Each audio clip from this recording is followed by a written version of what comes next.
So welcome to Contemplative Conversations hosted by the Contemplative Studies Centre here at the University of Melbourne. Thank you all for joining us for this conversation about how the mind works and how this knowledge can promote well-being and mental health. Welcome. My name is Dr Hannah Gould and I'm a postdoctoral research fellow here at the University of Melbourne, researching areas of Buddhism, death and dying and material culture. Before we begin, I'd like to acknowledge that we meet here today on the lands of the Wurundjeri Wurrung and Burrung peoples. I would like to pay my respects to elders past and present and future, and to extend that respect to any Indigenous Australians who are present, and acknowledge that we meet on unceded lands that continue to be occupied to this day. So I'm very pleased today to be joined by the Venerable Dr Mahinda Thero, a former research scientist and higher ordained Buddhist monk who left behind this world, our world, of materialism and worldly comforts like heating in this very cold Melbourne morning to follow our teachings of Buddha and find spiritual enlightenment through selfless service to the community. So welcome, Mahinda. Welcome. So I think for some perhaps the most interesting and exciting question in that bio was your decision after completing a PhD to leave a life in research as a biochemist and become an ordained Buddhist monk. Can you tell us a little bit about what motivated that? Yeah. So what happened to me, I always wanted to become a scientist. So when I did my first degree in molecular biology and biotechnology honours, and then I applied for PhD position at ANU with my then wife. She also did a PhD in analytical chemistry. So while I was doing my PhD, I was always thinking about the life, why we are spending this life as a human being. There's something difference between humans and animals. So what is that different? What is that difference? So I was always thinking about that. And then I complete my PhD in 2019. And then my supervisor back then, he's Geoffrey Dotting in ANU. He offered me postdoctoral fellowship as well. So while I was doing postdoctoral fellowship, I was actually involved in biochemistry research. I was actually working with COVID-19, protease, enema. Those who are familiar with that, you know. So one day, 2018, I stumbled across a talk on YouTube which completely changed my life. Ladies and gentlemen, that talk, it was in our language, in our home language, it is Sinhalese. And then I remember that day, 2018, May 17th. I was listening to that talk, it was 3.5 hours YouTube talk. And me and myself and back then wife, we both listening throughout the night. And then in the morning, we've decided, okay, there's something that we have to look into our life differently. And then after that, we thought, okay, we should listen to this speaker. And then after listening, after following him, and that he became my teacher for my life, who showed me who am I. And then in 2021 April, so 2021 August, one day, we both get together and decide, okay, let's quit this life and let's go to this monastery and practice this, because this whole world is awaiting for us, because we have done all these science experiments and everything. Because that's what I felt is, if I practice this, I would be able to help many people, because we found that there's something wrong within our mind that we never think that is there within our mind. It's like crazy man cannot come to self-realize that he is crazy, right? you need to have a teacher. You need to have a guidance to show you that there's something in this world that you perceive. Not the world, your perception. I think many of us had COVID-19 YouTube realizations, but perhaps none so impactful as that one. Yeah. So what was it then you talked about seeing the mind from a science perspective or as a scientist, a research scientist, and then seeing it from the perspective of a ordained Buddhist monk? How do those two people, those two versions of yourself, how do they see the mind? Scientists use mind to perceive what is actually happening in the outside. Not only scientists, all the people, all the living beings in this world is using our mind to perceive what is actually happening in the outside. But do you know, there's a secret plug-in in this mind that mind can think, mind can understand, mind can reflect about mind itself. We haven't been using this plug-in since we were born. You need to have a teacher, a guidance to show this plug-in, that it is there with you. You know, that is the difference between animal and a human. Animal can't think about their own mind. But we have this ability. But with the proper guidance, then you can switch on this plug-in. It's like Google plug-in, right? It's a very computer science term for the... Yeah, so that's what happened to me. That's why I started to think, oh, no. We always point our finger towards the outside. That man, because of that man, I'm getting angry. Because of the mortgage, I'm stressed. All you have this problem, right? Because of the interest rate, I have this problem. Yes. I have this stress, of course, right? Then I started to realize, no. Stress is happening. Anger, grief, lust, fear is happening within our mental world. It is not in the outside.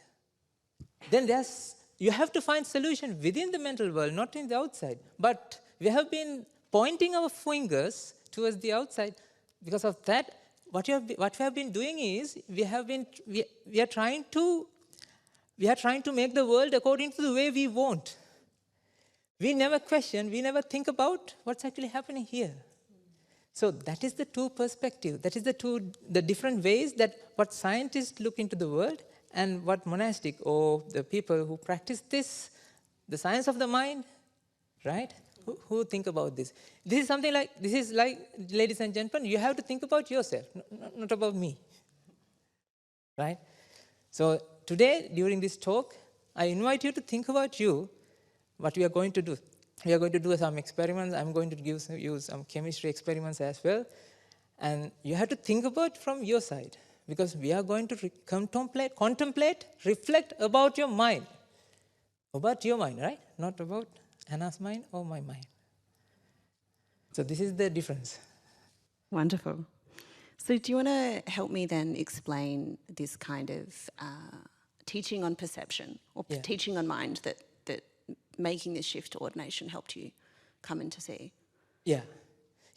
So you mean the teaching of perception? What is the teaching of perception? Yes. So ladies and gentlemen, this is what you have to understand. This world is driven by cause and effect nature. Right? Let me explain that cause and effect nature, because scientists also see cause and effect nature of the world, but as a monastic, who practice this concept in the mind, how mind works, also see a different way of cause and effect. Right? Okay, I'm going to show you some experiments. We have prop work. Guess what is inside? Anyone? What did someone say? Marbles. Marbles? Close. Okay. We've gone old school. It's Scrabble. It's Scrabbles. Okay, ladies and gentlemen, what do you have here? O, right? That's O, letter O, right?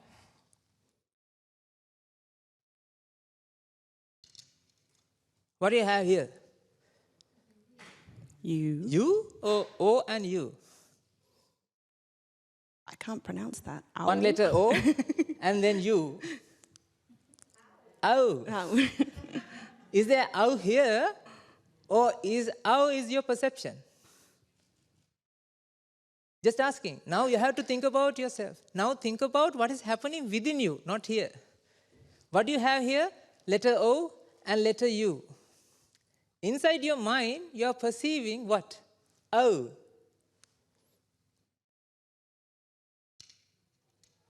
What do you have now? Where's A? According to the way you look into the world, now tell me, where's A? Where's the our word? Here, right? Ladies and gentlemen, here I'm presenting, these are the causes that gives an effect in your mind. What is the effect? There's no R here. These are three letters, O, U, R. In order to have R in your mind, there should be light in this room, and your eyes should be working as well. Your brain should be working as well. How about your heart? How about the earth? Earth should rotate it around itself, right? How about the sun? Yeah. Every causes has to come align. Stars have to align in order to manifest. This word, what is the word? Ow. Where is it? Is it in here or is it in your mind? Think. Now you have to look into yourself. See, I'm saying that's why I'm saying this is an experiment we are doing. I'm going to show you what you have been doing, right? R is not there. It's O-U-R. These are the three letters that contribute each other, that contribute to generate that effect in your mind. What do you have here? A flower bouquet? All agree? Okay. Yeah, there are 5 flowers in this bouquet. Right? Okay.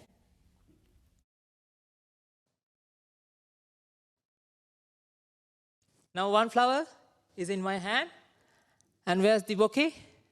Now 4 flowers in the bouquet. Okay? Agree? Okay.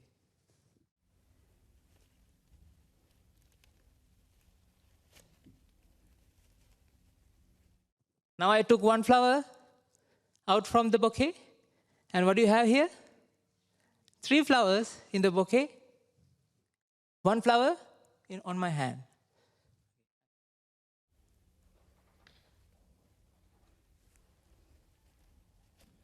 Okay.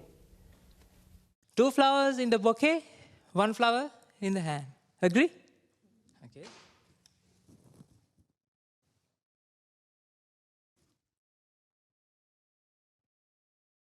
Now 1 flower in the bouquet and 1 flower on my hand. Is 1 flower is a bouquet? Then where did the bouquet go? Where's the bouquet now? Ladies and gentlemen, here I'm presenting the perception.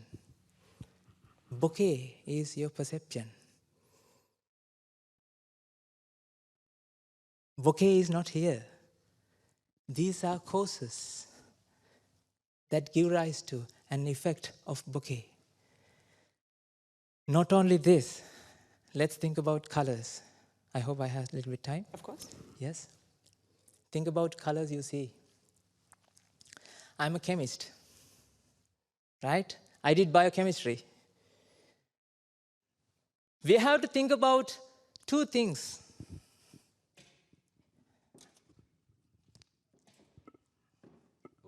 Yeah.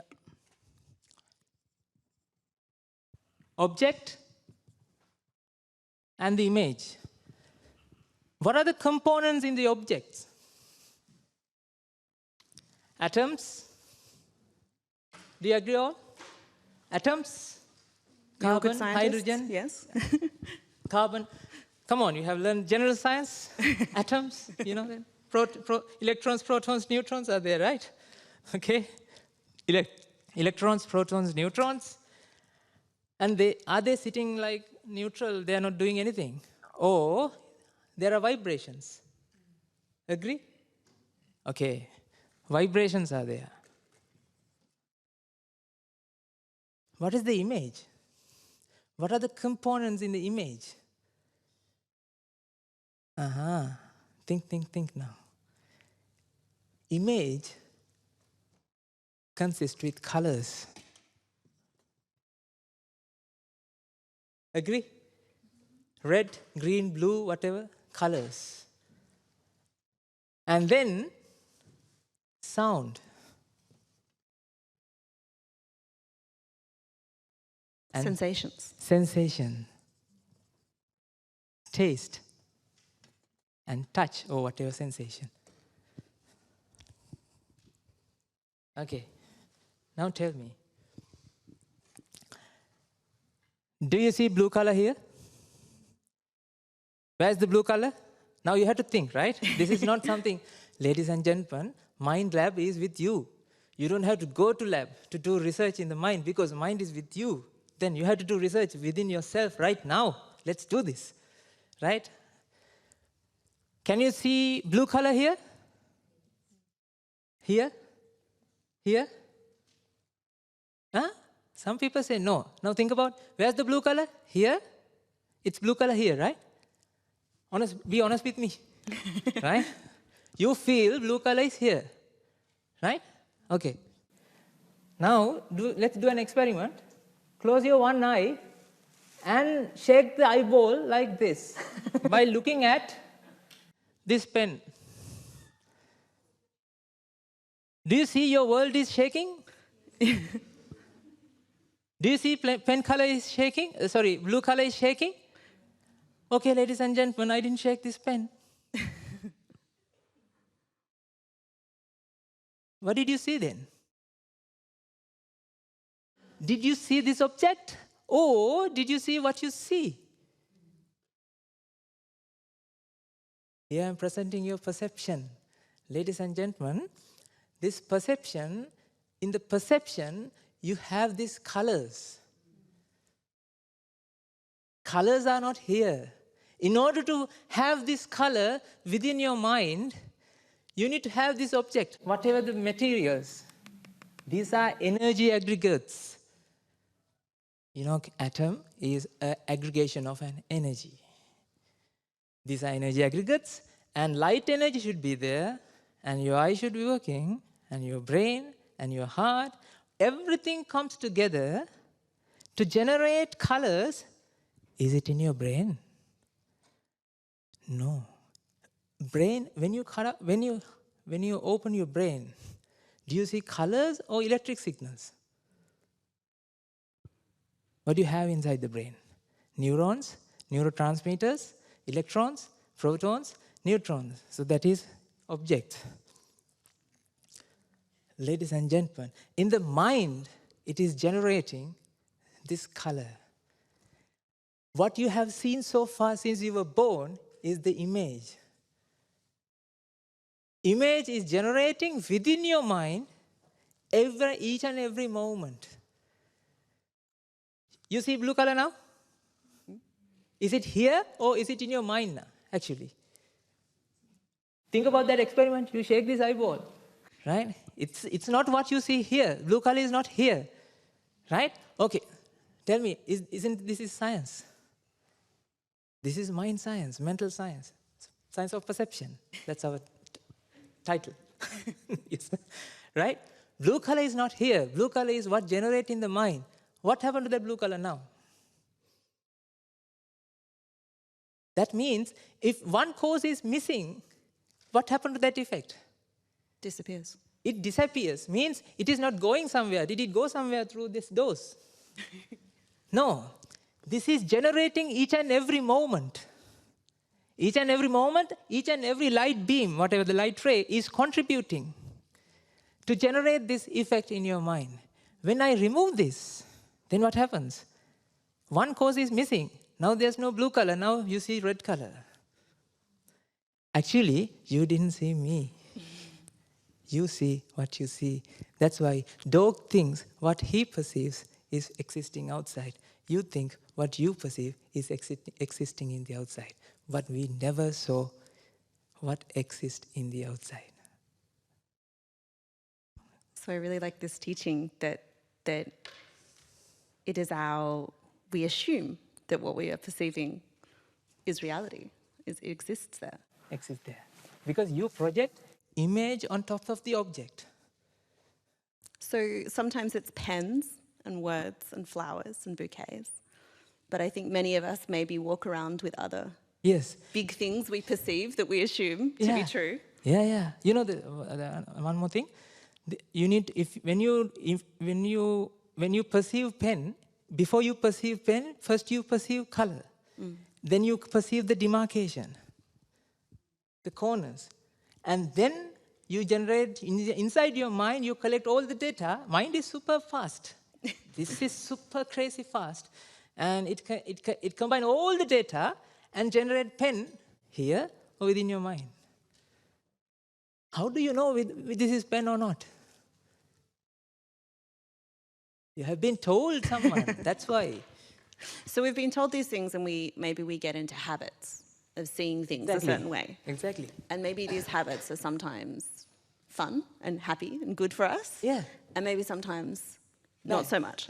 Yeah. So how does our perception then impact or affect our emotions, and particularly? Nice. I love this conversation. You know what happened? Let's say you have a crazy switch. Craziness, huh? Earlier you thought pen is here, right?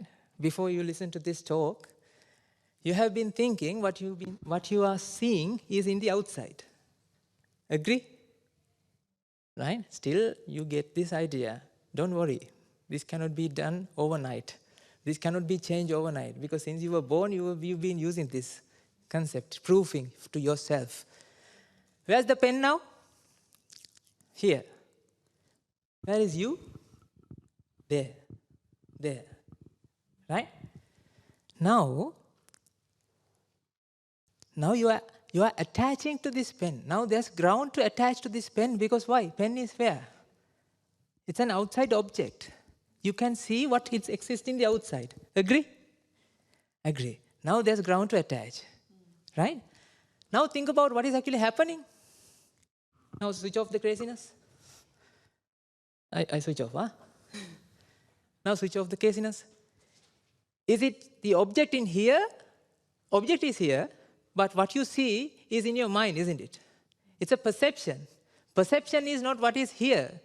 This is also contributing to generate that blue color.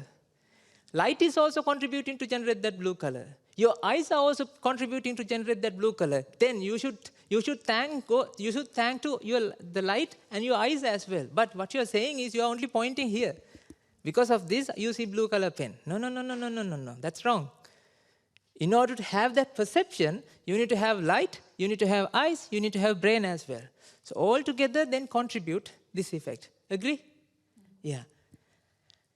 Now you see you see blue color pen. Is it in here? It's a perception. It is the perception. It is arising each and every moment. Then what happens now? There's no pen. Actually, penning. Penning is ceased. Penning inside your perception, that is penning. Each and every moment you perceive pen. Right? Now you don't feel that. That means now perception is ceased. Right? Then there's no ground to attach, ladies and gentlemen, because it's only a perception. But we do like to attach.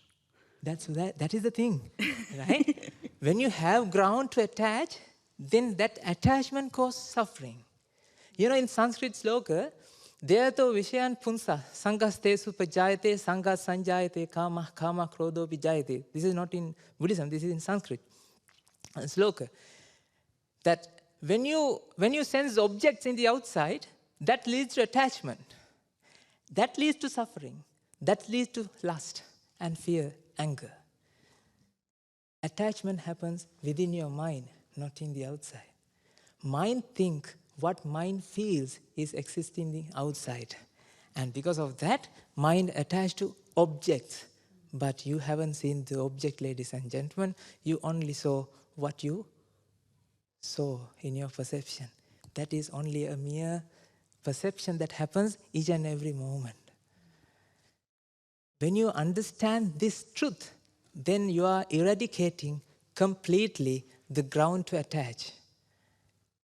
That is how you can eliminate attaching. This is not a cure, this is a prevention technique. When you feel suffer, you can't apply this. Right? When you understand this, when you contemplate this, when you reflect on this, that understanding will guide you to liberate yourself from suffering. This is a permanent solution I'm presenting. It's a pretty hard ask in many ways. Exactly.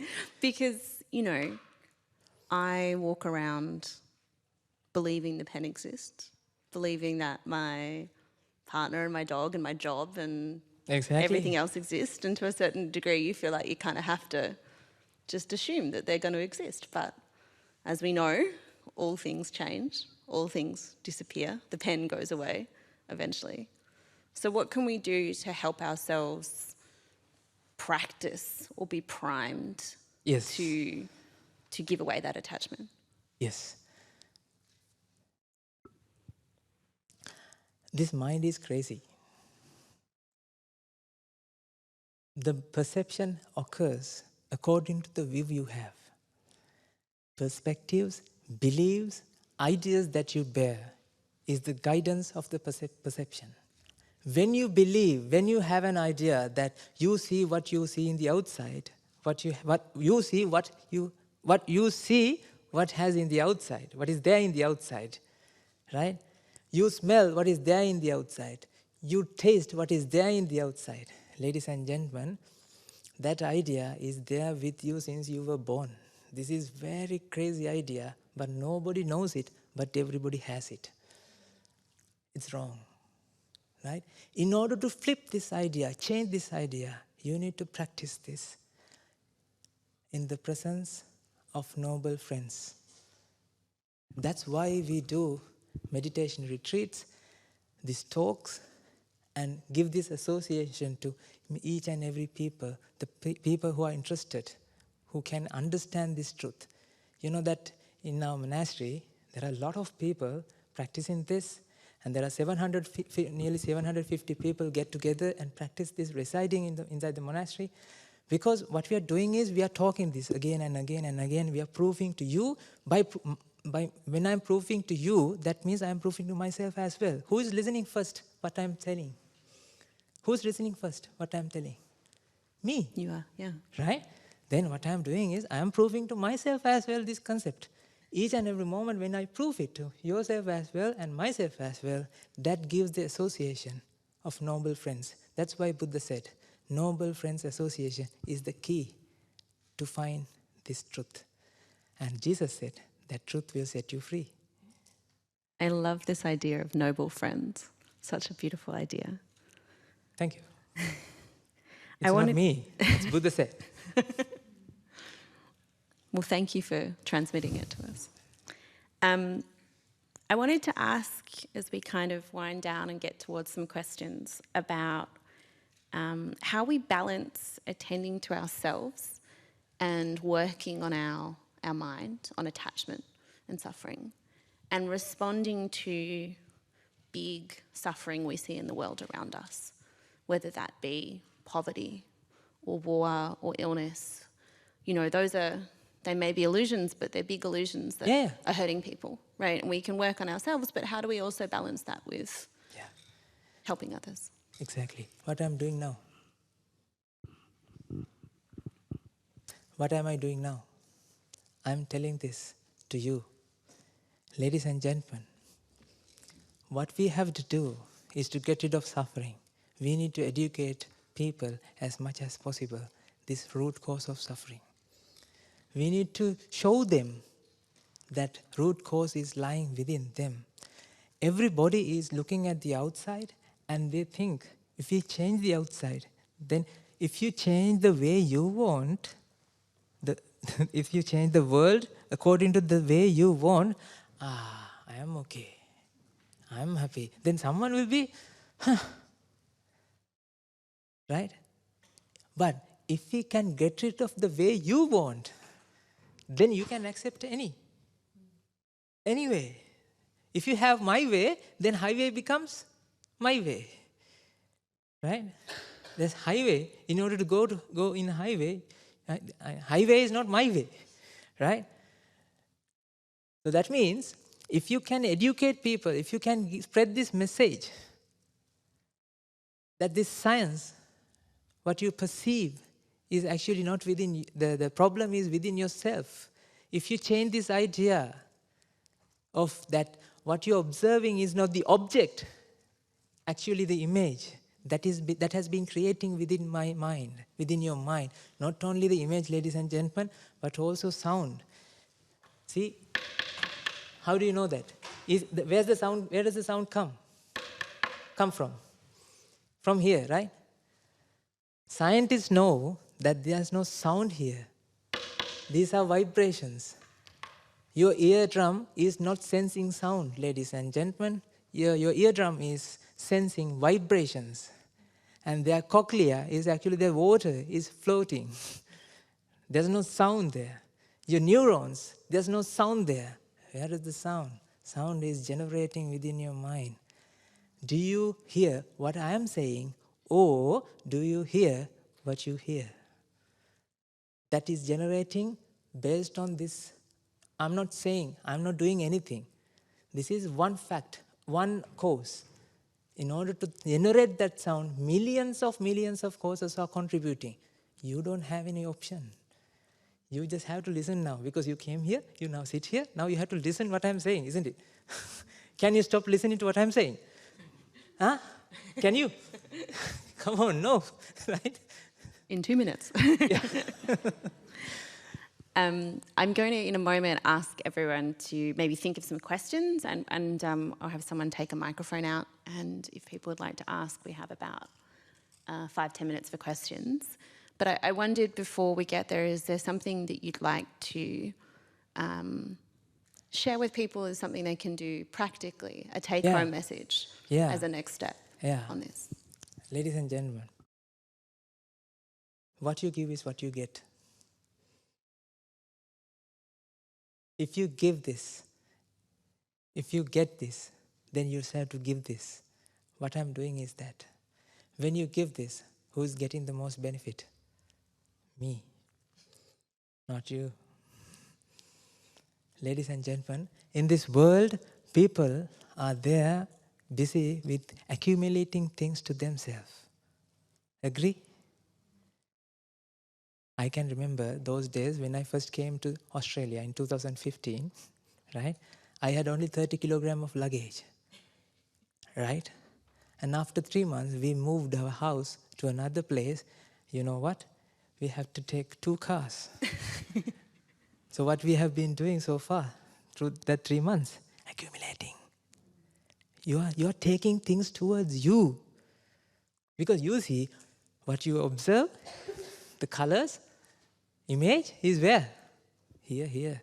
So you need to take them towards you. See, attachment arises when you sense objects with the image. When you project that image, this is there. Then attachment is there. When you attach, you can't tolerate now. When you crave for pizza, okay, for example, when you crave for pizza, right? You are eating pizza, right? Pizza, come on, ladies and gentlemen, pizza is going to your tummy, not to your mind. Agree? Pizza is not going to your mind. Pizza is going to your tummy. These are atoms. These are vibrations. They are going to your tummy. So what is happening in the mind? Mind thinks that mind eats a pizza. No. It's a perception. Ladies and gentlemen, when you understand this, when you contemplate this, every day, when you have the noble association, you are able to do that. If you don't have the association, you can't, because there should be someone to trigger you. Hey, do you see the color? No, actually color is not there, right? This is what I'm seeing. Okay, See, you need to have this association. You need to have these triggers coming from the outside. Then you can practice this. So my take-home message is, if you want to practice this, you have to give this. When you give the happiness, actually, this is the happiness that everyone is looking for. Because this happiness comes within. When you realize who you are, when you realize what's actually happening within you, when you realize this perception is how this perception is happening, then you won't tumble in all these confusions that you are entangled in. Ladies and gentlemen, like in Matrix, you are born to a prison, right? Prison to your mind. You cannot smell, taste, touch, or think. I'm the Morpheus. You are the Neo. There are 2 pills now on my hand. You can take the red pill. If you come along, then you can enjoy this. Or if you take the blue pill, you can enjoy in the wonderland that you are in. But the thing is, at the end of your life, you can become a scholar. You can become someone who studied all the things in the world. But at the end of the day, if you are suffering, what's the point of this education? Think. I'm not saying education is not good. I'm asking you to think. At the end of the day, you're not taking a tuppence worth of thing out of this life. When you go away, you go empty-handed. When you come, you came empty-handed. You go in empty-handed, right? I did a PhD, right? How about the PhD? I have to keep it here and go away. It's like you're going into the Kmart, you're buying stuff everywhere, and when you come out, security guard, he's taking everything to him. No, you can't take it out. Go away. This life is something like that. Agree or not? Because what you have been doing is collecting objects that they didn't have this image. Colors are not there in the outside. Thank you. That was a wonderful ending. I didn't think we'd get to pizza, the Matrix, and Kmart. But that's what you get from someone who is both a PhD scientist and a Buddhist monastic. So thank you very much for your talk. We have a few moments here for questions.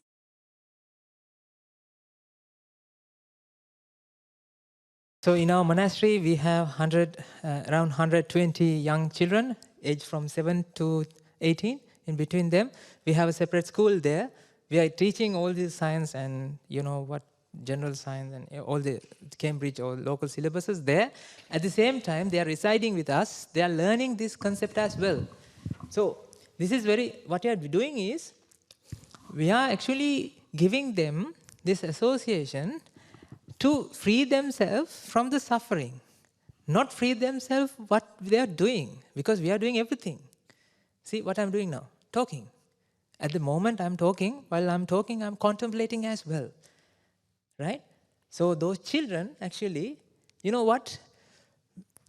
Since we were born, we have been practicing this concept again and again and again and again and again. Wrong concept, practicing again and again becomes now what? It becomes you now. Right? It's really hard to get rid of that. Right? It takes some time to you to practice it.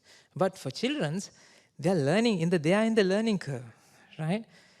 It's very easy to convey this message to them and prove them to you. It's like some people see rabbit on the moon, right? Rabbit on the moon. But if you start to think that, yeah, of course there's a rabbit in there, right? If you start to think in that way, then you cannot think other way around. What? There's no rabbit. There's what? Craters, isn't it? So what you have to do is keep educating them. No, son, there's no rabbit there. What is there? It's craters. Ladies and gentlemen, have you seen the mirage? Can you see water there? Can you see water in the mirage? Yes. You see water there, but is there water there? But still you see water, right? You can see water, but you know what is there.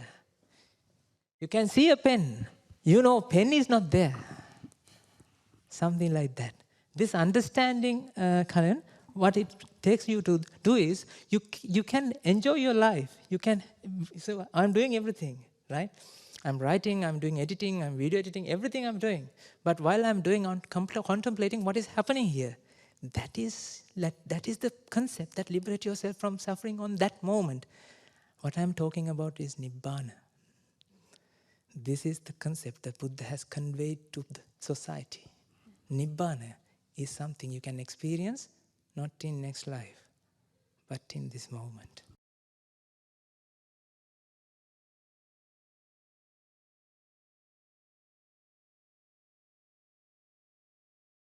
So you're asking that if you're understanding this, now you get the question, what I'm doing here right now?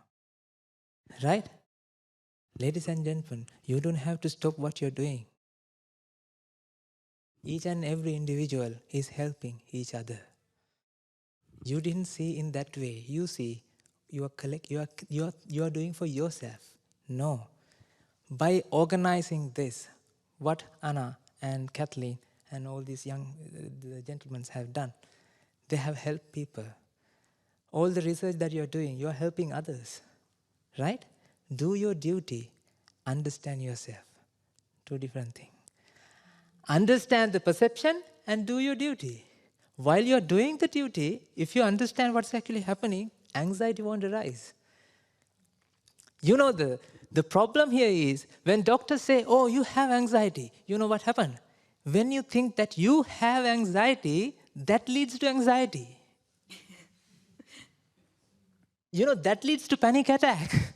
I've seen a lot of people and they, I have anxiety because of that, I feel panic, I'm getting panic attack. You know, that fear leads them to anxiety. Don't you think so? The problem here is, you didn't have anxiety with you, ladies and gentlemen. Anxiety is something manifest each and every moment when the causes are there. If someone passes, you won't cry 4 days or 7 days continuously, right? When you remember that, memories, then you start crying, isn't it? So that means that suffering is not there with you forever. Suffering is something manifesting each and every moment. When you understand the suffering, when you understand the anxiety, that understanding will liberate yourself from suffering. At the beginning I said, there's a crazy man cannot come to self-realize that he is crazy, isn't it?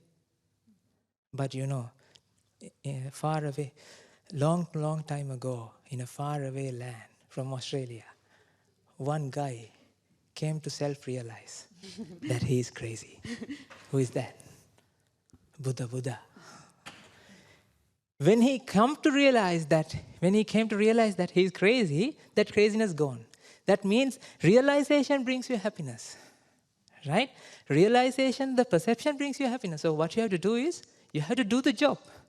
What you have been, don't stop doing anything. Say, I'm doing as well. What I'm doing is now, this is highway.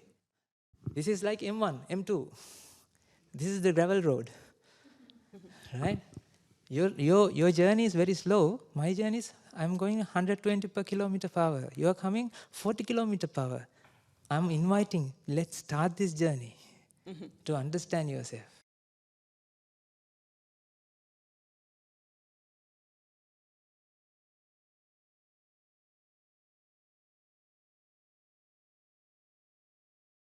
Practice makes perfect.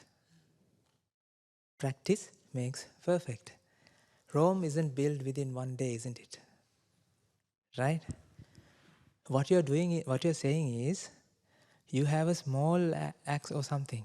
Now, you cannot cut big trees. Practice cutting small, plants. While you're practicing, you're getting used to use it. The piece of equipment that I handed over to you, the red tablet. Right? When you understand this slowly, then you can apply to big things as well. Right? This is what you have to do. Start practicing, like you can practice with the flowers. It doesn't matter. Haven't you seen that beauty lies in the eyes of the beholder? Like, have you come across this idiom? The idiom? Yeah. Beauty lies in the eyes of the beholder. Is beauty in here? If this is beauty, then everyone should feel the beauty. Some people love this. Some people, hey, I don't like roses. How come, if the same beauty exists in here, then some people love, some people hate? If beauty is existing here, no. This is what you have to understand. When you are listening again and again, this kind of talk, this kind of understanding, the Noble Association, as I've explained, you slowly tend to apply to small things in your life.